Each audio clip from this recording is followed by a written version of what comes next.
কৰা বা নতুন বছৰ এটা শুভেচ্ছা দিয়া বা সেইটো লৈ পেলাই আমাৰ সময় নাই। আমাৰ অসমীয়া আজি কাৰ্বি সমাজত কাৰ্বি ওলাওঁতে নিজৰ মাটি ভেটি আমি হেৰুৱালো। আজি নিজৰ মাটি হেৰুৱালো। আমি নিজৰ স্থানত আজি আমি মাৰ খাবলগীয়া হয়।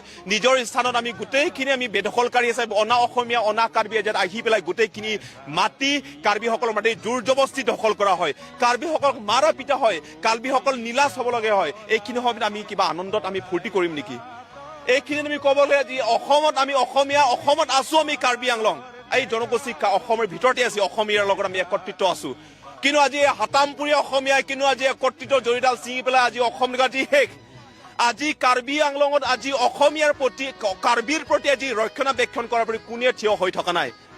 আজি আমি নিলাজ পাইছো। আমি সেই নিলাজ হোৱাৰ কাৰণে আমি কি কৰিম কাৰ্বি আংলং? আমি হয় কাৰ্বি আংলং নিজৰ স্থান নিজৰ মাটি ভেটি কিন্তু আমি সেই মাটি ভেটি আমি নিজৰ কাৰ্বিসকলৰ মাটি ভেটি বুলি কোৱা আমি সেইখিনি ক্ষমতা আমাৰ হাতত নাই। এতিয়া আমাৰ এইখিনি দক্ষতা নাই। হয় আমাৰ হাতত স্বায়ত্ব সাহিত্য পৰিষদ আছে কিন্তু সেই স্বায়ত্ব সাহিত্য পৰিষদো কিন্তু সেইটো আজি কোনো কামৰ স্বায়ত্ব পৰিষদ হৈ থকা নাই। আজি নিজৰ মাটি আমি ৰক্ষণ কৰিব নোৱাৰো। নিজৰ জনগোষ্ঠী আমি ৰক্ষণাবেক্ষণ দিব নোৱাৰো। নিজৰ সন্মান আমি বচাব নোৱাৰো। এতিয়া আমি কিহৰ কাৰণে কাৰ্বি হৈছো? কিহৰ কাৰণে আমি অসমীয়া হৈছো? কিহৰ আজি আমি গোটেইখিনি ত্যাগ কৰিছো? আমি ৰিয়েলাইজ কৰিছো যে আমি ইমান দিন ধৰি আমি একত্ৰিত নহৈ পেলাই আমি ঐক্যবদ্ধ হৈ পেলাই আমি মাত মাতিব লাগিছিল। আমি ঐক্যবদ্ধ হৈ পেলাই আজি অসমীয়াই একেটাই মাত একেটা বল সেইটো দেখুৱাব লাগিছিল। কিন্তু সেই একেটা বল আমি দেখুৱাব নোৱাৰাৰ কাৰণে আজি অসমখন আমি বিভাজন হৈ পেলাই আজি অসমখন শেষ। আজি অসমীয়া শেষ।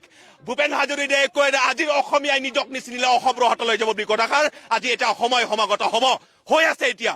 সেইকাৰণে আজি অসমীয়াই প্ৰতিজন কাৰ্বি প্ৰতিজন মানুহ আজি ৰিয়েলাইজ কৰিব লাগিব।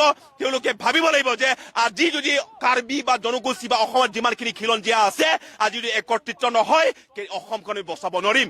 আজি কাৰ্বি আংলঙত মাৰা পিতা মানে নহয় আজি অসমত আমি অসমীয়াই আজি মাৰ খোৱা। কাৰ্বিসকলৰ মাটি আজি অনা কাৰ্বি অসমীয়া আহি পেলাই দখল কৰা মানে আজি এই অসমীয়াই মাটি আজি লৈ গৈছে। সেইটো লৈ পেলাই হিমন্ত বিশ্ব শৰ্মা ডাঙৰীয়া তেখেতক বাৰম্বাৰ আমি অনুৰোধ জনাইছো যাতে এইখিনি ক্ষেত্ৰত যাতে তাহানিতে কোৱা ভূপেন হাজৰিকাদেৱে কোৱা আজিৰ অসমীয়াই নিজক নিচিলে অসমৰ হাতলৈ যাব বুলি কথাষাৰ যাতে এইখিনি কথা সময় সমাগত নহয় আৰু সেইটো যাতে আমি কাৰ্বিৰ প্ৰতি ৰক্ষণাবেক্ষণ দিব পাৰো সেইটো লৈ পেলাই প্ৰত্যেকজন অসমীয়া অসমবাসীয়ে যাতে সেইটো লৈ পেলাই তেওঁলোকে ব্যক্তিগতভাৱে মই ৰংফাৰ আমুক লিটচং ৰংফাৰ বুলি সেইটো লৈ পেলাই কোৱা নাই। আমি গোটেইখিনি ত্যাগ কৰিছো কাৰণ আজি আমি অসমীয়াই অৰ্থাৎ আজি আমি এজন কাৰ্বি হিচাপে আমি গোটেইখিনি ত্যাগ কৰিছো। আমি গোটেইখিনি এইখিনি পৰ্যায়লৈকে আমি আহিবলগীয়া হৈছো। কাৰণ আজি নিজৰ মাটি ভেটি হেৰাই থকাৰ সময়ত আজি নিজৰ স্থানত আমি নিলাজ হোৱাৰ সময়ত আমি নিজৰ ব্যক্তিগত আজি সন্মান কাৰ্বিসকলৰ সন্মান অসমীয়া সন্মানৰ নথকাৰ সময়তো যদি আমি একত্ৰিত হৈ পেলাই মাত নাবাতো তেনেহ'লে এইখিনি বচাব নোৱাৰো বুলি সেইটো আমি অনুভৱ কৰি পেলাই আমি এইখিনি পৰ্যায়লৈকে আমি গোটেই অসমবাসীয়ে যাতে প্ৰতিজন ব্যক্তিগত এইখিনি কথা তেওঁলোকে অনুভৱ কৰিব পাৰে সেইটো লৈ পেলাই আমি এইখিনি পৰ্যায়লৈকে আমি আহিছো আজি।